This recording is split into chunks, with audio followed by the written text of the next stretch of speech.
I think honesty is the basis of any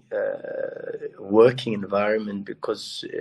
of course, like in business or in any other sphere where there are relationships, trust is of paramount importance. The basis for trust is honesty and integrity, and for me, to strengthen relations amongst players themselves, to strengthen relations between the technical team themselves, and then the relations between the club and the fans, the club and the players and the coaches. It's important to be honest with each other, but sometimes not everybody is open to honesty, and that's one of my biggest lessons that I've learned in the last couple of months is you can't be as open to everybody as you'd like to be, and that brutal honesty is not something that is easily receptive, because not everybody is as open as you would like to be, and that doesn't mean that you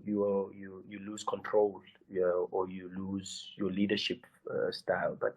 in certain moments, you've got to understand that you've got to deal with people in a different way, and not everybody needs that blanket approach. So,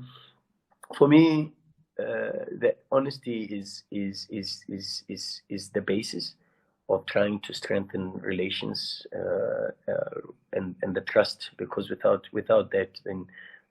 coaches talk about losing the change room and losing the dressing room, but ultimately, it's losing the trust that takes place between the players and themselves and players and the coaches.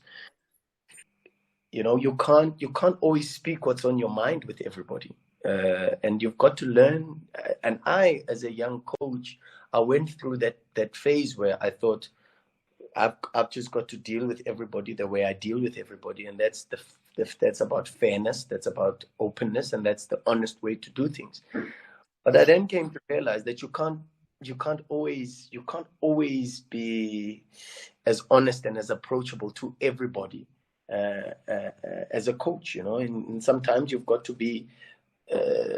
honest with people in certain ways and try to drive the message across using different mediums. But at the same time, there's also moments where you've also got to allow certain people to solve problems themselves and not be in their faces, because I think sometimes the mistake that, especially as a young coach, that I made was, the energy, the enthusiasm that we have, it always brings us into trying to express ourselves. And at times it's not always the right thing to do. It may be the honest thing to do. It may be that you mean well. You mean well, and your intentions are good, but not everybody is receptive to honesty the way you would be receptive to honesty, and that for me has been, like I said to you, the biggest lesson in the last couple of months.